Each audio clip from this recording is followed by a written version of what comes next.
this is our spoiler review of The Masked Truth by Kelley Armstrong. And this is something that I think is completely different, not only for Kelley Armstrong, but for the rest of us over in the teen fiction world, because this is a very interesting plot. Basically, what happens in this book is Riley is diagnosed with PTSD after her babysitting job goes horribly wrong. The parents she's babysitting for get brutally shot downstairs and she has to call the police. So she comes out a little traumatized and ends up in group therapy. Their group therapy meeting decides to go on a field trip to an abandoned office building slightly under construction with no cell phone contact, which is so weird. And lo and behold, her worst nightmare comes true when three guys in alien masks storm in saying they want to hold the rich kid for ransom. Or so you think. Okay, so time for the spoilers. The guys that are holding them for ransom are not here for the rich kid. They've been hired by the rich kid's father to kill him. They were also the guys who killed the babysitting parents. And they're also to kill this other girl because the stepmother does not want to share her inheritance of her new husband's wealth with said kid. They're here to kill like 5 people. Yeah, that's just like a good day for the hit people because it's just like, oh look, we have all of these jobs we can do and we can like take care of them all in one glorious situation. Yeah, so they want to kill the rich kid because his father doesn't want to pay the alimony money. The one girl because the stepmother. Then there was the girl who overheard details about their plot to kill the babysitting parents. And then there's Riley, who may or may not have heard or seen them. Yeah. So they're just like, yeah, we'll just go in, we'll pretend that we're kidnapping them, we'll create this fake ransom situation to keep everybody calm, and we'll kill them off one by one. So it goes south. Basically, people panic, people get guns, people get shot, and Riley and this guy, Max, who has a crush on her, escape the building.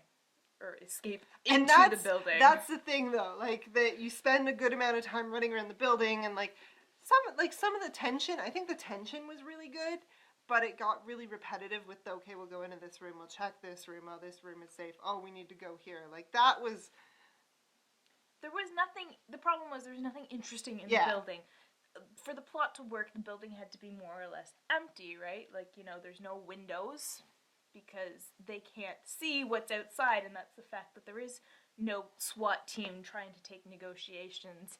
It's all just like this kind of contained situation, right? So there can't be any windows, there can't be any furniture, there can't be a kitchen.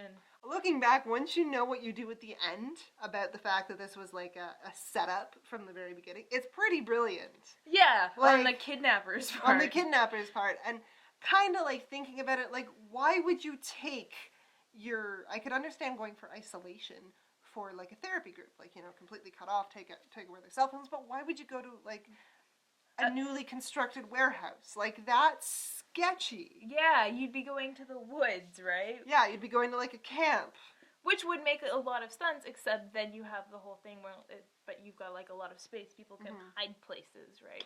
It's easy to lose people in the woods, so therefore... But it's something that you don't realize is so suspicious until you get to the end, and I was like, okay, that's pretty good.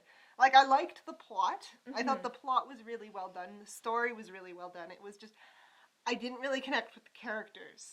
It felt not preachy, but very, like, encyclopedic about their mental illnesses. It didn't feel quite natural. They were very, like, I feel like Armstrong was like, no, I need to get this right. But in trying to get everything, like, correct...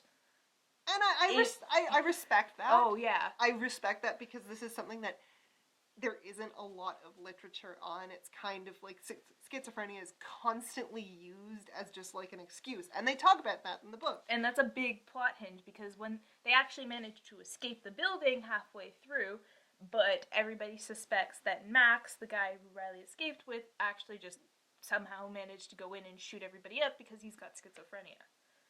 So, like, yeah, like, that, I think, was good on her.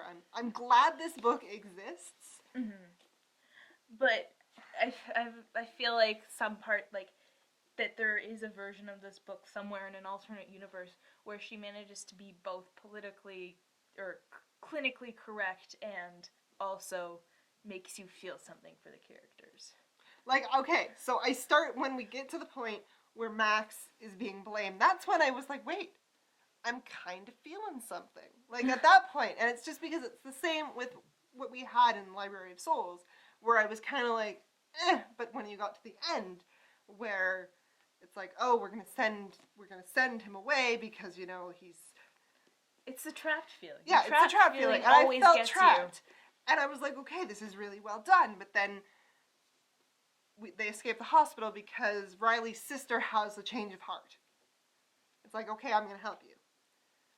And the second they're not trapped, you're like, oh. I'm like, okay, I want to know what happened. I want to know why this played out the way it did. And she still manages to throw in a few twists. Like, it turns out one of the counselors is involved, and it's not the counselor you thought would have been involved, which was cool. And it turns out that the cops who are investigating this crazy kidnapping case are actually the killers. Because dirty cops! Yeah. And this is like a big blow to Riley because her father was a cop.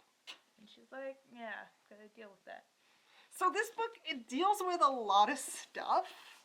Like, there's a lot going on in here. It's an interesting read, is what it is, but it's not something that's gonna really sit in your memory other than, oh, it was talked about mental illness really well. Gun violence in this book. Oh my god, like, okay. Chelsea texted me, and she's like, can you count how many people get shot? And I'm like, okay. And I have a piece of paper in my notebook where I'm like, because I was still reading it, and I was like writing it. I had everyone's names, and I was counting who got shot, and oh, Riley gets shot, but she doesn't die, and Riley gets stabbed, but she doesn't die, and Max gets shot, but he doesn't die, and Brienne gets shot, and she doesn't die, but Amy gets shot point blank, and Aaron accidentally shoots himself in the face. Like, and I was just like listing it off. I'm like, it turns out like 11 characters die, and at least 17 get shot in the book. Some of them are off screen. Some of them are off screen. Like Riley's father, I counted because he died. He got shot.